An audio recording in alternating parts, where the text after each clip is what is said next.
जय हिंद। आज का यह क्लास होने वाला है बीएसएससी कार्यालय परिचारिका। और आज के इस वीडियो में आपको जीके का ऐसे 40 एवं चुनिंदा प्रश्न करवाने वाले हैं जो सीधे आपके एग्जाम में आ सकते हैं। आज का यह क्लास आपको बीएसएससी में सिलेक्शन दिला कर रहेगा। आप एग्जाम में जाओगे तो जीके में यहाँ से आधा से ज्यादा प्रश्न सेम हुबहू यहीं से आपके एग्जाम में देखने को मिलेगा। तो आज का यह क्लास आपके लिए काफी इंपॉर्टेंट होने वाला है, क्योंकि इसमें 40 ऐसे जीके के प्रश्न को करेंगे जो कि आपके एग्जाम को क्लियर करके रख देगा। ठीक है, तो चलिए आज का आपका पहला प्रश्न है, भारत में पहली बार रेडियो का प्रसारण कब हुआ था? यह सवाल आपके बीएसएससी एग्जाम के लिए काफी इंपॉर्टेंट है। यह आपके एग्जाम में आने का संभावना है, तो आप इसको भी यही नोट कर लेंगे। यह प्रश्न आपके एग्जाम में आ सकता है। ठीक है, भारत में पहली बार रेडियो का जो प्रसारण हुआ था वह आपका 1923 ईस्वी में हुआ था। कब हुआ था? 1923 ईस्वी में हुआ था। अगर इसकी सिलेबस की बात करें बीएसएससी का, तो आपका सिलेबस होता है जीके का 40 प्रश्न आपके बीएसएससी के एग्जाम में पूछा जाता है। इसके साथ आपका मैथ आ जाता है। मैथ का आपका 30 क्वेश्चन पूछा जाता है। मैथ का कितना क्वेश्चन? 30 क्वेश्चन पूछा जाता है। एवं हिंदी का 30 क्वेश्चन पूछा जाता है। टोटल 100 क्वेश्चन का आपका बीएसएससी का एग्जाम होता है। 100 क्वेश्चन यानी एक क्वेश्चन 4 नंबर का, टोटल आपका 400 नंबर का एग्जाम होता है। अगर आप 400 में से 250 प्लस नंबर ला देते हैं यकीनन मानिए कि आपका इसमें सिलेक्शन पक्का है। 250 प्लस अगर इसमें ज्यादा नंबर ला देते हैं तो जानिए कि आपका सिलेक्शन क्या है, इसमें एक सिलेक्शन आपका हो जाएगा। ठीक है, चलिए ये आपका हो गया 1923 ईस्वी में। चलिए ये वाला सवाल आपके लिए काफी इंपॉर्टेंट है। किस अनुच्छेद के अंतर्गत राष्ट्रपति शासन लगाया जा सकता है? मतलब किस अनुच्छेद के तहत राष्ट्रपति का शासन आता है? किस अनुच्छेद के तहत? तो याद रखिएगा अनुच्छेद 356 के तहत आप राष्ट्रपति का शासन लगाया जा सकता है। ठीक है, अनुच्छेद 352 के तहत आपातकाल का घोषणा किया जा सकता है। आपातकाल का घोषणा किस अनुच्छेद के तहत कर सकते हैं? तो 352 अनुच्छेद के तहत। ठीक है, याद रखिएगा। और कभी कभी आपके एग्जाम में सवाल बनाता है कि संविधान का आत्मा किस अनुच्छेद को कहा जाता है? अनुच्छेद 32 को कहा जाता है। मैं आपको कहूं कि बीएसएससी कहता है कि मैं आपके एग्जाम में संविधान से प्रश्न पूछूंगा, संविधान में वो भी ज्यादा किसे? अनुच्छेद से पूछूंगा। तो यह क्लास आपके लिए काफी इंपोर्टेंट होने वाला है। इसमें ज्यादा आपका टाइम भी नहीं जाएगा। मात्र 40 चुनिंदा प्रश्न को इस वीडियो में हम लोग करेंगे। ठीक है, तो लगभग 20 से 25 मिनट में आज का यह क्लास आपका समाप्त हो जाएगा। तो कोशिश कीजिए कि आज का यह क्लास पूरा कीजिए, क्योंकि यह क्लास आपको एक सिलेक्शन दिला कर रहेगा। ठीक है, भारत के पहले मुख्य चुनाव आयुक्त कौन थे? ये वाला भी सवाल आपके एग्जाम के लिए काफी इंपोर्टेंट है, आप इसको देख लीजिएगा। ठीक है, तो भारत के पहले मुख्य चुनाव आयुक्त कौन हो जाएंगे? सुकुमार सेन हो जाएंगे। ये ऑप्शन आपका क्या हो जाएगा? बिल्कुल राइट हो जाएगा। और यहाँ पर काफी बच्चे राइट आंसर दे रहे हैं। यहाँ पर जैसा में हम देख पा रहे हैं, जैसे में आयुष कुमार हो गया, पूनम कुमारी हो गया, बस आपका ए ऑप्शन क्या हो जाएगा? बिल्कुल राइट हो जाएगा। टीएन शेषन नहीं होगा। सुकुमार सेन आपका भारत का पहले मुख्य चुनाव आयुक्त थे। ठीक है, मतलब चुनाव करवाने वाले पहले व्यक्ति कौन थे? सुकुमार सेन बने थे चुनाव आयुक्त। ठीक है, याद रखिएगा। चलिए ये आपका सवाल है जो कि आपके एग्जाम में पूछा जाता है कि डिस्ट्रिक्ट कलेक्टर, जो डिस्ट्रिक्ट कलेक्टर होता है जिसको हम लोग क्या बोल सकते हैं? डीएम, डीएम भी बोल सकते हैं।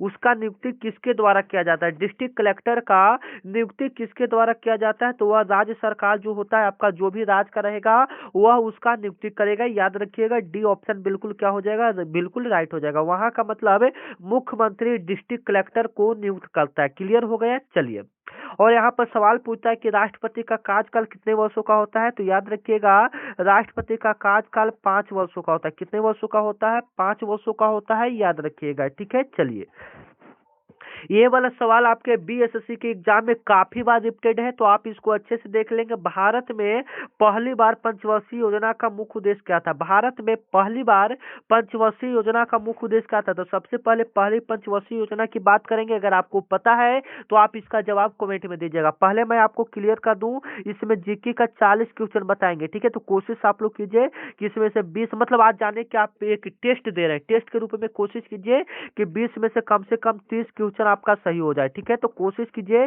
30 क्वेश्चन आपका यहाँ पर क्या हो जाए, सही हो जाए। ठीक है, आज आपका एक टेस्ट के रूप में होने वाला है। ठीक है, मतलब आज का यह जो क्लास है वो आपके लिए काफी इंपॉर्टेंट है। एक तो आपका टेस्ट भी हो जाएगा और जो भी चुनिंदा प्रश्न लाए हैं वो आप याद कर लीजिए। एग्जाम में आधा से ज्यादा हुबहू यही प्रश्न मिलेगा। ठीक है, तो भारत का पहला पंचवर्षीय योजना जो हुआ था वह आपका हुआ था 1951 ईस्वी में हुआ था। कब हुआ था? 1951 ईस्वी में। और यह कृषि को विकास करने के लिए, कृषि को बढ़ावा देने के लिए यह पंचवर्षीय योजना बनाया गया था। ठीक है, सबसे आखिरी पंचवर्षीय योजना 2007 था। सबसे आखिरी पंचवर्षीय योजना 2007 से जो 12 था वो सबसे आखिरी पंचवर्षीय योजना था, उसको याद रखेंगे। ठीक है, चलिए 6 नंबर आपका सवाल है कि भारत का राष्ट्रीय कैलेंडर किस पर आधारित है। जो आपका भारत का राष्ट्रीय कैलेंडर है वह किस पर आधारित है? तो वह आपका शक संवत पर आधारित है। किस पर आधारित है? शक संवत पर आधारित है। ए ऑप्शन आपका क्या हो जाएगा? बिल्कुल राइट हो जाएगा। आप इसको याद कर लीजिएगा। ठीक है, और जो प्रश्न आपको आ रहा है आप उसका जवाब कमेंट में देंगे। ठीक है, चलिए संविधान सभा में कुल कितने सदस्य थे? काफी इंपोर्टेंट है। संविधान सभा में कुल कितने सदस्य थे? याद रखिएगा, संविधान सभा में लगभग 389 सदस्य थे। लगभग कितना सदस्य थे? 389 सदस्य। और अभी तक आप हमारे व्हाट्सएप ग्रुप को ज्वाइन नहीं किए हैं BSC वाला, तो ज्वाइन कर लेंगे, क्योंकि जो भी क्लास होगा तो सबसे पहले आपको पता चलेगा। ठीक है, कैसे ज्वाइन करना है मैं अभी आपको एक नंबर दूंगा, उस पर हाई लिख कर मैसेज करना है या BSC लिख कर मैसेज करना है। ठीक है, तो इधर से व्हाट्सएप ग्रुप का लिंक जाएगा, ग्रुप लिंक पर क्लिक करेंगे तो आप ग्रुप को ज्वाइन कर लेंगे। ठीक है, अगर आप जुड़ना चाहते हैं तो आप इस नंबर पर मैसेज कर सकते हैं या डिस्क्रिप्शन में लिंक है, आप वहां से भी ज्वाइन कर सकते हैं। ठीक है, इस पर आपको हाई लिखकर मैसेज करना है। ठीक है, फिलहाल इसका स्क्रीनशॉट ले लीजिए क्योंकि क्लास आपके लिए काफी इंपॉर्टेंट है। ठीक है, चलिए भारत में सबसे पहले महिला मुख्यमंत्री कौन बने थे? आप लोग बताइएगा कि भारत में सबसे पहले महिला मुख्यमंत्री कौन बना था? तो याद रखिएगा सुचेता कृपलानी आपकी भारत की सबसे पहली महिला मुख्यमंत्री थी।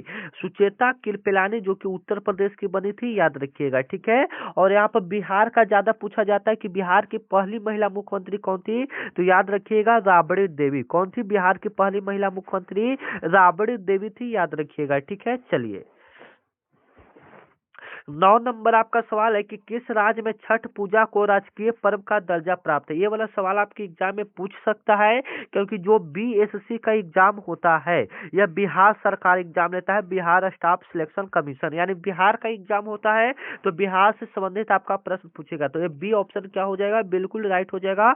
बिहार में छठ पूजा को राजकीय पर्व का दर्जा प्राप्त है, ये सभी को पता है। ठीक है, और बिहारियों के लिए, हम बिहारियों के लिए छठ पूजा इतना इम्पोर्टेंट है, आप लोग समझ सकते हैं। ठीक है, आपको क्लास कैसा लग रहा है आप लोग कमेंट में जरूर बताइएगा। ठीक है, और अभी तक चैनल को आप लोग क्या किए हैं, सब्सक्राइब नहीं किए तो सब्सक्राइब कर लीजिएगा, क्योंकि यह चैनल आपके बड़े भाई की तरह आपके पीछे खड़ा है। ठीक है ना, मतलब आपको हरदम सपोर्ट करेगा। ठीक है, अपना बड़ा भाई मानकर एक बार इस चैनल को सब्सक्राइब कर लीजिए। हरदम आपके सपोर्ट, आपके सहयोग में यह चैनल खड़ा रहेगा। ठीक है, मतलब आपका चैनल नहीं कह सकते हैं, आपका यह बड़ा भाई की तरह चैनल है। ठीक है, तो अपना बड़ा भाई मानकर एक बार चैनल को सब्सक्राइब कर लीजिए, यह आपको धोखा कभी नहीं देगा। ठीक है, जब भी आपको प्रश्न करवाएंगे यहाँ से आधा से ज्यादा आपके एग्जाम में आएगा। ठीक है, अगर आप डेली क्लास करते हैं तो यकीनन मानिए कि इस बार का रिजल्ट आपका जरूर होगा। ठीक है, तो इसी के नाम पर आप लोग चैनल को एक बार क्या कर लीजिए, सब्सक्राइब कर लीजिए। ठीक है, अपना बड़ा भाई मानकर। ठीक है, चलिए लोकसभा का प्रथम अधिवेशन कब हुआ था? जो लोकसभा का प्रथम अधिवेशन हुआ था वह आपका हुआ था 1952 ईस्वी में। लोकसभा का प्रथम अधिवेशन कब हुआ था? 1952 ईस्वी में हुआ था, याद रखिएगा। सी ऑप्शन आपका क्या हो जाएगा? बिल्कुल राइट हो जाएगा। ठीक है, चलिए आपका 11 नंबर सवाल है कि भारतीय रिजर्व बैंक का स्थापना किस वर्ष हुआ था? तो भारतीय रिजर्व बैंक का जो स्थापना हुआ था आपका, वह हुआ था, याद रखिएगा, 1 अप्रैल 1935 ईस्वी को। और ये वाला प्रश्न मैं आपको कई बार बता चुका हूँ, एवं रिपीटेड प्रश्न है, VVI इसको कह सकते हैं। ठीक है, और इसका राष्ट्रीयकरण कभी कभी पूछ लेता है, तो इसका राष्ट्रीयकरण आपका 1949 में हुआ था, याद रखिएगा। ये दोनों सवाल आपके एग्जाम में काफी इंपोर्टेंट है, तो आप इसको अच्छे से देख लेंगे। ठीक है, चलिए 12 नंबर सवाल आपके एग्जाम के लिए रिपीटेड है, ये मैं आपको कई बार बता चुका हूं, तो आप लोग इसका जवाब 12 नंबर का जवाब कमेंट में देंगे। क्या इसका राइट आंसर होगा? नीली क्रांति का संबंध किससे है? नीली क्रांति का संबंध किससे? फटाफट कमेंट में बताएंगे आप लोग। ठीक है, चलिए भारत का सबसे बड़ा राज्य क्षेत्रफल के आधार पर कौन सा है? भारत का सबसे बड़ा राज्य क्षेत्रफल के आधार पर कौन सा है? तो भारत का सबसे बड़ा राज्य आपका क्षेत्रफल के आधार पर क्या हो जाएगा? याद रखिएगा, ये वाला भी प्रश्न मैं आपको कई बार बता चुका हूं, तो आप इसको भी देख लीजिएगा, ठीक है। एवं इसका जवाब पता है तो आप लोग कमेंट में बताइएगा, हालांकि ये प्रश्न मैं आपको कई बार करवा चुका हूँ, ठीक है। तो बताइए क्या हो जाएगा, बताइए तो फटाफट। हाँ, बिल्कुल सही जवाब क्या हो जाएगा? राजस्थान आपका क्षेत्रफल के हिसाब से हो जाएगा, जनसंख्या से आपका उत्तर प्रदेश हो जाएगा। भारत का सबसे बड़ा राज्य क्षेत्रफल के आधार पर राजस्थान हो जाएगा, जिसका क्षेत्रफल आपका 3,42,239 है। याद रखिएगा, इसका कुल क्षेत्रफल 3,42,239 है। डी ऑप्शन इसका क्या हो जाएगा? बिल्कुल करेक्ट हो जाएगा, ठीक है। चलिए 14 नंबर आपका सवाल है कि किसे भारतीय संविधान का शिल्पकार कहा जाता है, ठीक है।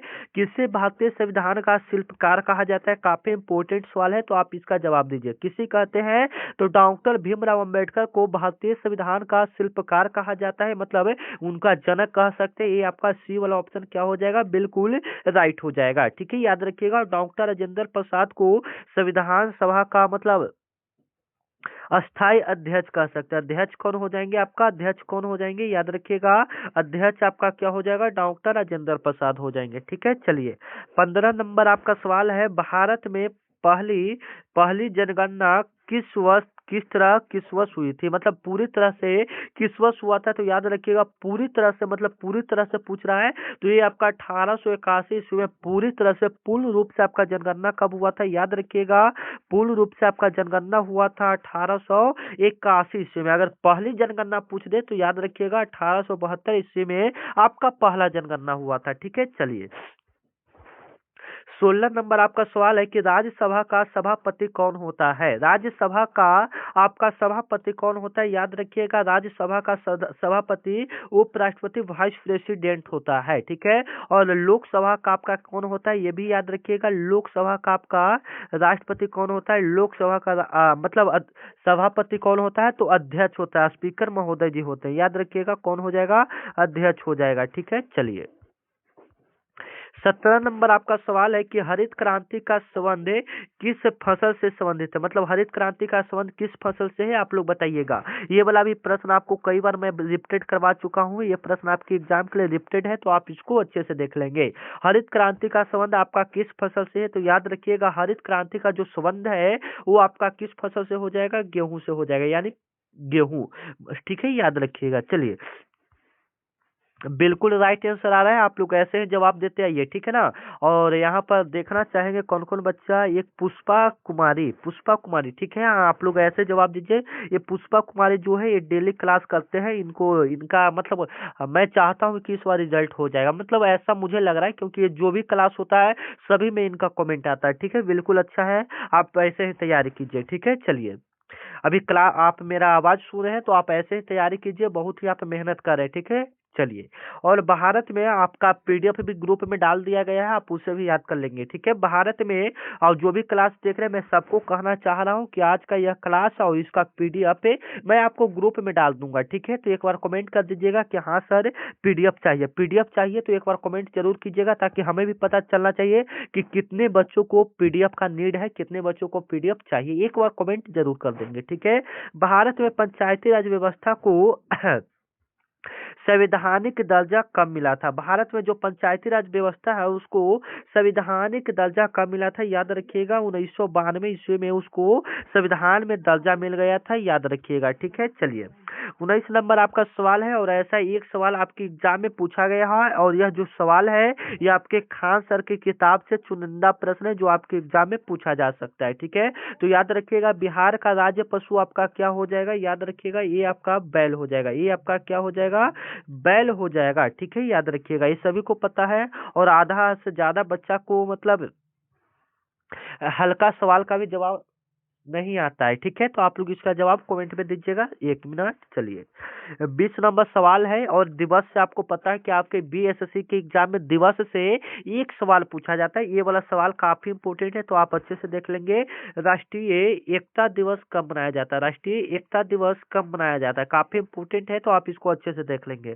तो 31 अक्टूबर को आपका क्या मनाया जाता है? राष्ट्रीय एकता दिवस मनाया जाता है, ठीक है। चलिए फिर से आपका 20 क्वेश्चन स्टार्ट हो रहा है, 20 क्वेश्चन उधर स्टार्ट हो गया, ठीक है। 20 क्वेश्चन फिर आपका स्टार्ट हो रहा है, तो आप लोग इसका जवाब कमेंट में दीजिएगा, ठीक है। 20 ऊपर हो गया था, पहले क्लियर कीजिए तो 20 में से उतना में से कितना प्रश्न सही हुआ पहले ये बताइए, ठीक है।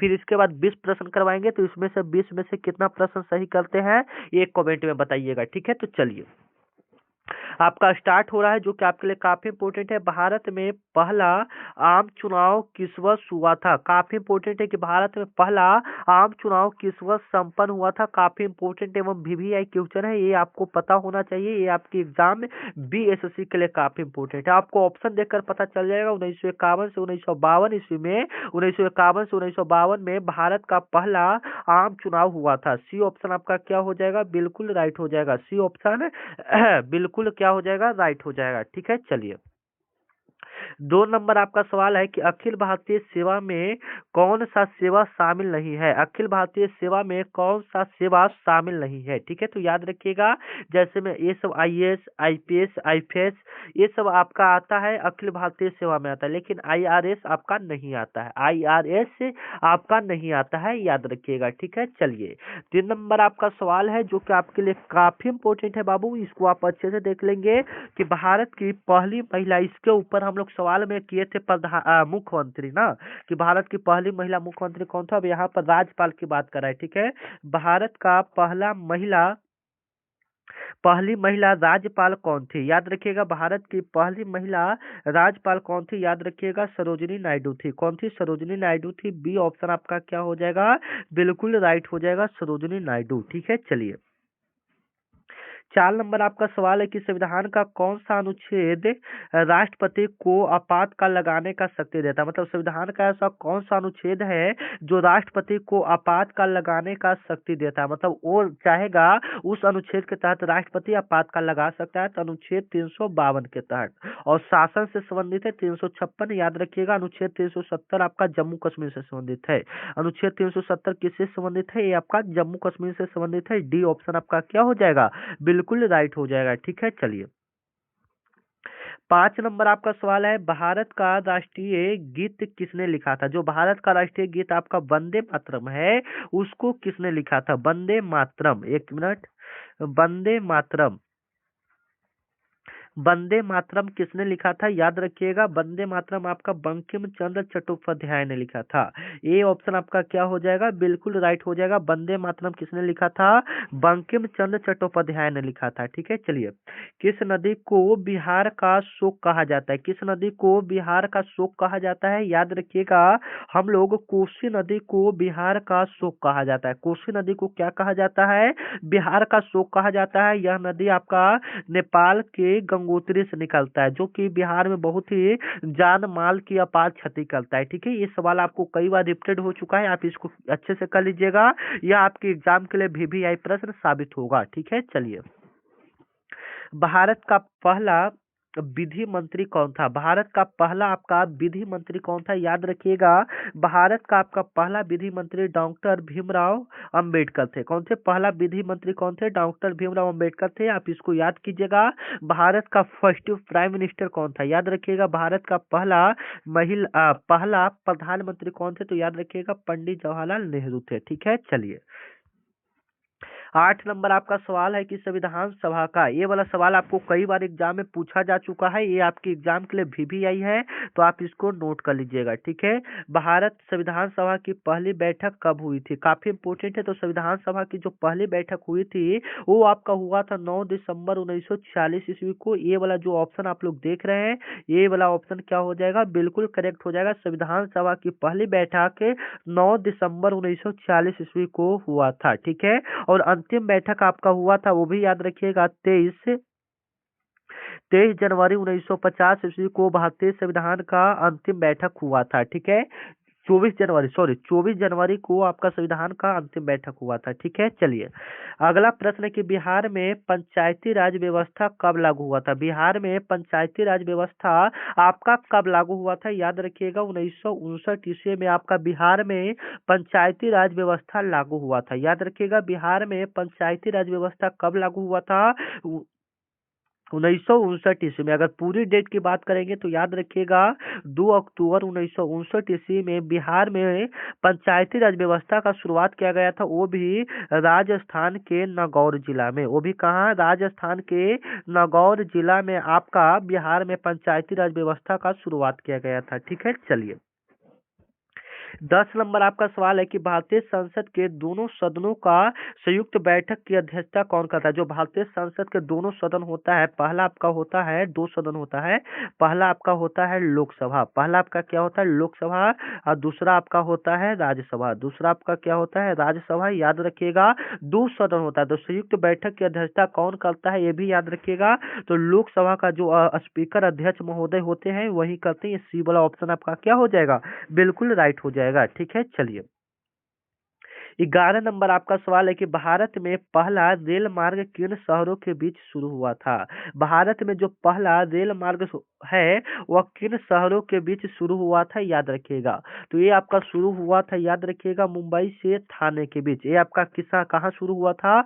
मुंबई से थाने के बीच। बी ऑप्शन आपका क्या हो जाएगा? बिल्कुल राइट हो जाएगा। मुंबई से थाने के बीच आपका पहला स्थापित हुआ था। ठीक है, चलिए आपका अगला सवाल है, जय जवान जय किसान का नारा किसने दिया था? जय जवान जय किसान का नारा किसने दिया था? याद रखिएगा जय जवान जय किसान का नारा आपका दिया था लाल बहादुर शास्त्री ने। किसने दिया था? लाल बहादुर शास्त्री ने। और ये प्रश्न मैं आपको कई बार करवा चुका हूं, तो आप इसको अच्छे से देख लेंगे। ठीक है, चलिए आपका 13 नंबर सवाल है कि योजना आयोग जो बनाया जाता है उसका मुख्यालय कहाँ है? कहाँ था? पहले का बात कर रहा है, कहाँ था?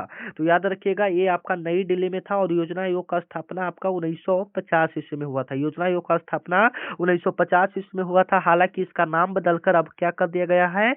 नीति आयोग कर दिया गया। इसका नाम बदलकर क्या कर दिया गया है? नीति आयोग। ठीक है, याद रखिएगा। चलिए आपका 14 नंबर सवाल है कि भारत की पहली महिला मुख्यमंत्री कौन थी? भारत की पहली महिला मुख्यमंत्री आपका सुचेता कृपलानी हो जाएंगे। और आपका राज्यपाल भी ऊपर हम लोग करवा दिए हैं, तो वो वाला भी देख लीजिएगा। ठीक है, सुचेता कृपलानी आपकी भारत की पहली महिला मुख्यमंत्री थी। ज्यादातर आपके एग्जाम में पूछ रहा है, ये हो सकता है कि आपके एग्जाम में दे दे।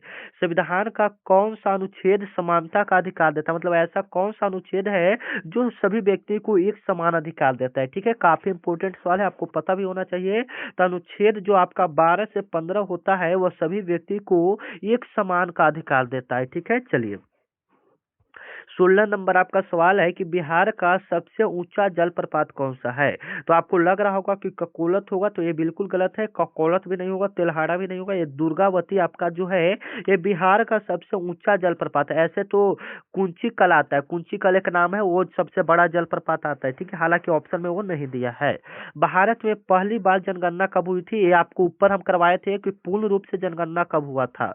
तो पूर्ण रूप से आपका जनगणना हुआ था 1882 ईस्वी में। ठीक है, 1882 ईस्वी में पूर्ण रूप से, सॉरी 1881 ईस्वी में आपका पूर्ण रूप से जनगणना हुआ था। लेकिन पहली बार पूछा है तो 1872 ईस्वी में पहली बार जनगणना हुआ था। ठीक है, चलिए 18 नंबर आपका सवाल है कि किस राज्य को चावल का कटोरा कहा जाता है? किस राज्य को चावल का कटोरा कहा जाता है? याद रखिएगा आंध्र प्रदेश को आपका चावल का कटोरा कहा जाता है। बी ऑप्शन आपका क्या हो जाएगा? बिल्कुल राइट हो जाएगा। ठीक है, चलिए भारत में राष्ट्रीय खेल दिवस कब मनाया जाता है? काफी इंपोर्टेंट है कि भारत में राष्ट्रीय खेल दिवस कब मनाया जाता है? 29 अगस्त को आपका खेल दिवस मनाया जाता है। 29 अगस्त को आपका क्या मनाया जाता है? खेल दिवस मनाया जाता है। ये सी वाला ऑप्शन आपका क्या होगा? सी वाला ऑप्शन बिल्कुल करेक्ट हो जाएगा। ठीक है, चलिए आपका लास्ट क्वेश्चन है आज का। इस वीडियो में आपको जीके का 40 क्वेश्चन क्लियर किए और ये आज का लास्ट क्वेश्चन है, संविधान का संरक्षक किसे कहा जाता है? काफी इंपोर्टेंट सवाल है। संविधान का संरक्षक किसे कहा जाता है? संविधान का जो मेन संरक्षक होता है वो आपका सर्वोच्च न्यायालय होता है। जो न्यायालय आपका होता है जो फैसला करता है, वो संविधान में जो धारा है उसी के हिसाब से फैसला करता है, सर्वोच्च न्यायालय हो जाएगा। ठीक है, संविधान का संरक्षक। ठीक है, आपको क्लास कैसा लगा? आपको क्लास कैसा लगा एक बार कमेंट में जरूर बताइएगा। ठीक है कि हाँ सर आपका क्लास खराब लगा या अच्छा लगा। मिलते हैं नेक्स्ट वीडियो में, तब तक के लिए क्या, जय हिंद जय भारत। आप लोग चैनल को एक बार क्या कर लीजिएगा बाबू, एक बार सब्सक्राइब कर लीजिएगा, ठीक है, क्योंकि यह चैनल आपके बड़े भाई की तरह है, ठीक है ना। ये अपना बड़ा भाई मानकर एक बार चैनल को सब्सक्राइब कर लीजिए। हम यकीनन वादा करते हैं कि इस बार का सिलेक्शन आपका जरूर होगा, ठीक है। तो मिलते हैं नेक्स्ट वीडियो में, तब तक के लिए जय हिंद जय भारत। और इसका पीडीएफ लेना चाहते हैं तो आप मेरे व्हाट्सएप ग्रुप को ज्वाइन कर लेंगे या टेलीग्राम का ज्वाइन कर लेंगे। डिस्क्रिप्शन में सभी चीज का आपका लिंक दिया हुआ है, ठीक है। मिलते हैं नेक्स्ट वीडियो में, तब तक के लिए जय हिंद। इस नंबर पर आप मैसेज करके व्हाट्सएप ग्रुप को ज्वाइन कर सकते हैं, ठीक है। तब तक के लिए जय हिंद जय भारत, ठीक है। आप लोग अच्छे से पढ़ाई कीजिए। और कल आपका 1 जनवरी है, तो अभी भी एडवांस में आपको क्या बोल दे रहे हैं, हैप्पी न्यू ईयर, ठीक है। आपको अभी भी एडवांस में हैप्पी न्यू ईयर बोल दे रहे हैं, याद रखिएगा। एडवांस में आपको क्या बोल दे रहे हैं, हैप्पी न्यू ईयर। आप लोग अच्छे से मनाइएगा, ठीक है, और पढ़ाई भी अच्छे से कीजिएगा। तब तक के लिए जय हिंद।